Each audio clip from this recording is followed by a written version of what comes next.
Cyberpunk 2077's December 10th launch date is inching closer and closer, and with that, more and more people are getting hyped about the game, and because the sheer amount of information about this game is staggering to begin with, I figured it would be a good idea to make 10 things you need to know about Cyberpunk 2077. Obviously, there's no spoilers, you guys know we don't do that here, but without further ado, let's jump into number 1. Oh, but before I jump in, I wanted to say make sure that you hit the subscribe button down below and ring bell notifications, because if you don't, you're going to be missing out on a ton of super high quality Cyberpunk 2077 content. I mean, obviously I'm a little partial, but I only make content that I would want to consume, so please let me bless yo inboxes with the latest and greatest Cyberpunk 2077 content by hitting that big red subscribe button below. But alas, we must move on to number 1, which is actually going to be that style matters, and this is a really cool point to start on because it's the basis for everything about Night City. In most RPGs, you have to wear a mix match outfit that just doesn't make any sense, and 9 times out of 10, it's just because you want to have the highest stats available. But in Cyberpunk 2077, that's not the way things go. It's like in real life how you can't just wear weird shoes out. People are gonna stare at you. And sure, you can do whatever you want in Cyberpunk 2077, but at the end of the day, you're gonna get more cool points with people, better associations, more conversations, and more dialogue options if you dress the part. Whether you're a corpo who's wearing a nice suit, a street kid with some cool high tops, or a nomad rocking some sick jean shorts, Cyberpunk 2077 really does put a focus on that outfit that you're wearing. Number 2 is actually something I wanted to note about gameplay for those of you who are hopping in here soon, and that is that you're going to start out the game really weak. You do become very strong over time, but to manage that progression, CD Projekt Red wanted to start the character off super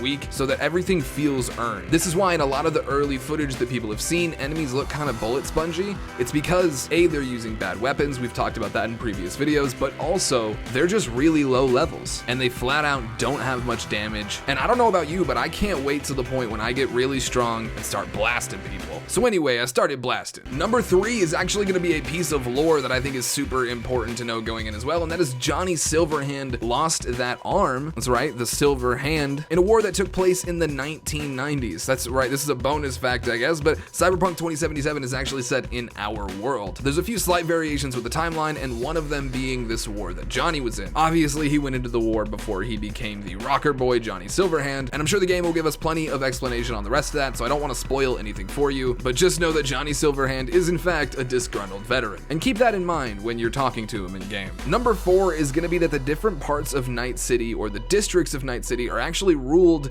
by the gangs that live and populate those areas. A perfect example to use here is Pacifica with the Voodoo Boys. The Voodoo Boys are largely Haitian, and so is the population of Pacifica, and you'll notice that attention to detail paid across every district, even down to the places where the corpos live being extra nice because, well, they've got all the money. The 5th thing I wanted to bring up is that multiplayer is actually a standalone project. I see this in my comment section a lot, that's why I wanted to bring it up here. You're buying a single player game that is going to have free DLCs. You are not buying a single player game that comes with a promise of a multiplayer expansion. That is never in the cards for Cyberpunk 2077. The closest thing you're going to get is a game by CD Projekt Red that comes out in 2022 called Cyberpunk Online or something like that, but it will not launch from Cyberpunk 2077's base game, nothing. I'm imagining it's going to be the same engine, but really they haven't said much about it at all. Number 6 is that replayability is actually one of the main focuses of the game. Obviously, player choice is at the heart of any CD Projekt Red game, but that manifests itself in extreme replayability because of the life path system. If you don't know what the life path system is, we've talked about that in previous videos, so I'll throw a card to that here, but at the end of the day, the sheer amount of options this brings up, when you combine it with branching dialogue quests and the fact that you can just kind of kill anybody whenever you want, means that you can literally play through the game 5 or 6 times and still be finding things you didn't know about. But don't worry, because I'm going to keep you posted here on the channel with all the stuff I find that you need to know about, so hopefully we can get you down to like 3 playthroughs. And number 7 is going to be that you can do pretty much anything you want to finish a level. I know that sounds kind of crazy, and the developers have talked about how hard that was to actually code, but just to give you an example, you can run into almost any establishment or any mission guns blazing,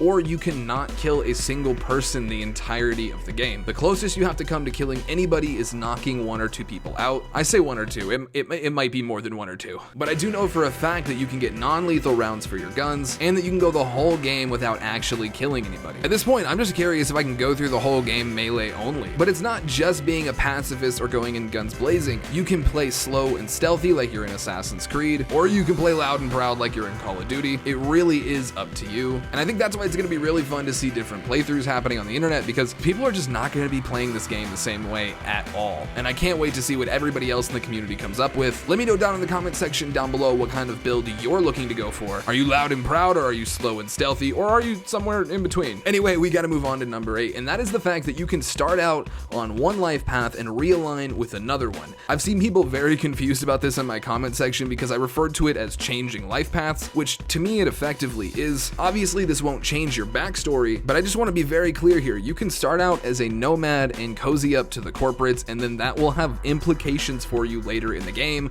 that you're snuggled up with the corporates and not with the nomads who you're quote unquote supposed to be. And the people who are with the nomads at the end of the game, as long as they started with them obviously, are going to get extra bonuses for that. Now CDPR hasn't said what those quote unquote bonuses might be. It could be anything from like a car to literally an extra skill. I have no way of knowing, but they have specifically said that you can start out with one life path and realign, basically cozy up to or make a lot of friends with any of the other one, but you just have to be wary of the consequences that do come with that. Next up we have number 9, and that is that skills improve as you use them, not just when you add points to them. So if you level up gun skill and you find yourself using only melee, that's not a problem because you using the melee actually gives you points in melee. It's a super intuitive way of learning things for your character and doesn't involve any confusion or disconnect between the skill tree and your character. If I'm using my fists, I level up my fists. If I'm using my gun, I level up my gun, etc, etc. It makes sense when you think about it, but most RPGs just don't do it that way. And finally, number 10 is about Arasaka. That's right, Arasaka is the main boogeyman of this game.